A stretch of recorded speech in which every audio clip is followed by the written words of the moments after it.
আপুনি বাৰু চকুৰ সমস্যাত ভুগি আছে নেকি? তেন্তে ভিডিঅ'টো সম্পূৰ্ণ শেষলৈ চাওক আৰু এটাকৈ শ্বেয়াৰ কৰি দিয়ক। আপোনাৰ চকুৰ যিকোনো সমস্যাৰ বাবে এতিয়া আৰু চিন্তা নাই। নেপালৰ দৰে চিকিৎসা কৰিব পাৰিব দবকাত।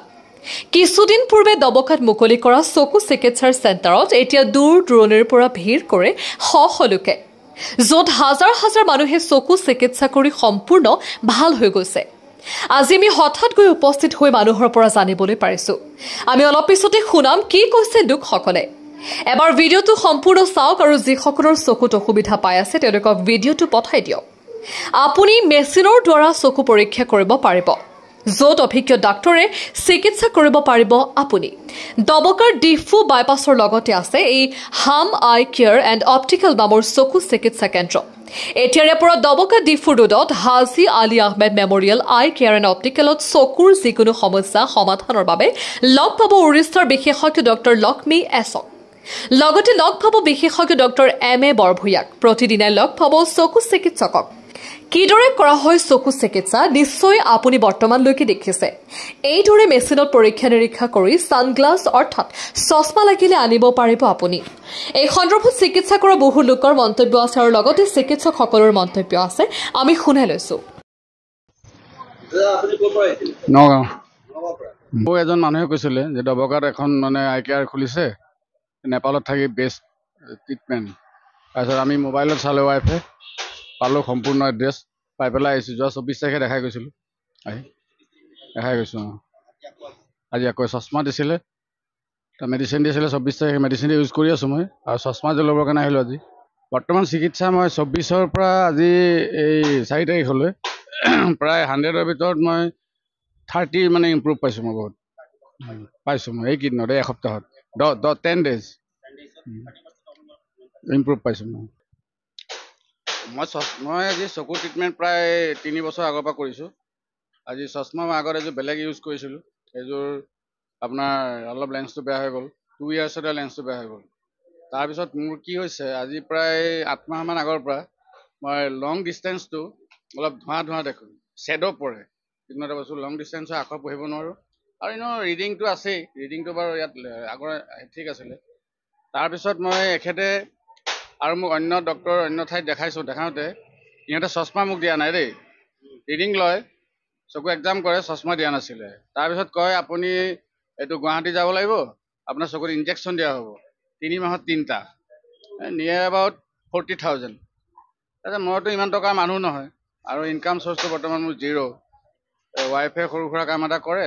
তাৰপিছত এওঁ ক'লে যে মই এটা এডভাৰটাইজমেণ্ট পাইছোঁ দবকা, তাত যাওঁ বলক। আৰু এজনে ক'লে নাই, নেপালত থাকি খুব ভাল ভাল মেচিন আনিছে তেখেতে, তাত ইম্প্ৰুভ হ'ব আৰু টেষ্টবিলাক ভাল হ'ব। আহিলোঁ মই যোৱা 24 তাৰিখে, আহি চালোঁ সঁচাই মোৰ নগাঁৱৰ পৰা অহা ভাড়াটোহে গৈছে, নেপাল গ'লে মোৰ কিমান টকা গ'ল। নাই একদম মিনিমাম পইচাটো, খালি ভিজিটিং চাৰ্জটো মই দিছোঁ, সেইটো ভিজিটিং চাৰ্জটো বেলেগতো লয়। প্লাছ তেখেতে যে মোক কৈছিলে আপুনি ঔষধ খাওক, 1 মাহলৈ খাওক, ইনশাল্লাহ আপোনাৰ এইটো অপাৰেশ্যন ইনজেকশ্যন নোলোৱাকৈ হয়তো ভাল হৈ যাব।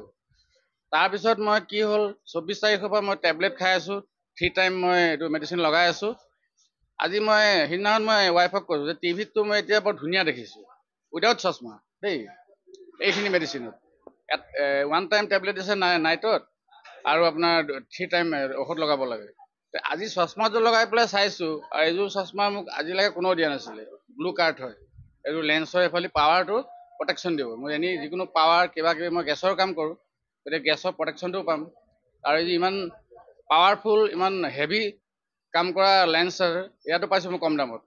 এতিয়া চশমা লগাই পেলাই মই চাইছোঁ পুৰা ক্লিন, 100% ক্লিন, ইমান সুন্দৰ দেখিছোঁ উইদাউট,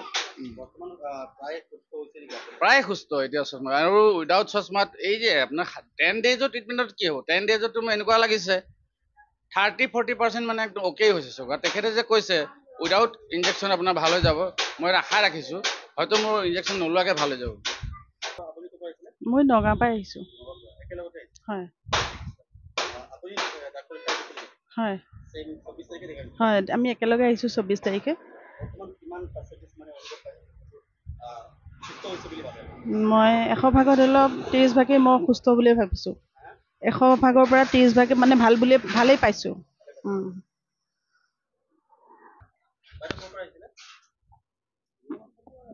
40,000 টাকা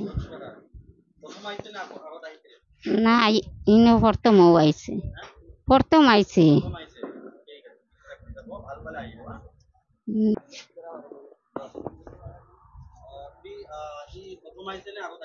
প্রথম আহিছো আল্লাহ আরাম দিছে জয়নগর থেকে জি জি জি আরাম পাইছে তো আগত আগে আরাম পাইছে আল্লাহ জি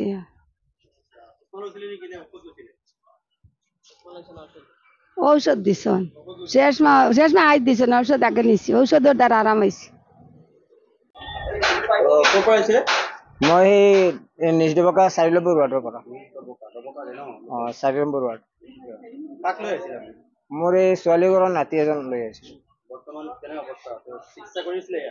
ইয়াত চিকিৎসা কৰিছে একবাৰ ফাৰ্ষ্টত লৈ আহিছোঁ আহি পেলাই ঔষধ পাতি দিছে চব হেৰি চাই মেলি ঔষধ পাতি দিছে দিয়াৰ পিছত আমাক কৈছে আহিবৰ কাৰণে আকৌ 15 দিন পিছত আৰু 15 দিন পিছত মই আজি আকৌ আহিছোঁ অকণমান ভাল হৈছে মানে খেলোতে এই যে কোনোবা মানুহে এনেকা মাৰি দিছে দুলি দি পেলাই আৰু এই কেইদিন পিছত চকুত খালি খেজুৱা তাৰপিছত অকণমান ভাল পাইছোঁ ৰঙা আছিলে চকুটো অলপ এতিয়া চপা হৈছে नमस्ते ऐसे पेशेंट्स का भी फीडबैक अच्छा आ रहा है अच्छा लग रहा है इतना कम फीस में पेशेंट को सारे डिजिटल मशीन का पूरा इस्तेमाल करके इतना ट्रीटमेंट दे सकते हैं वो वही बड़ी बात है ये अच्छा है पेशेंट और फॉलोअप में भी आ रहे हैं ड्रॉप चश्मा सब यहाँ पे अवेलेबल है पेशेंट का जो चाहिए सबका मतलब इलाज एक साथ हो रहा है ये अच्छा है ये सही बोला है मिनिमम खर्चा में जहाँ पे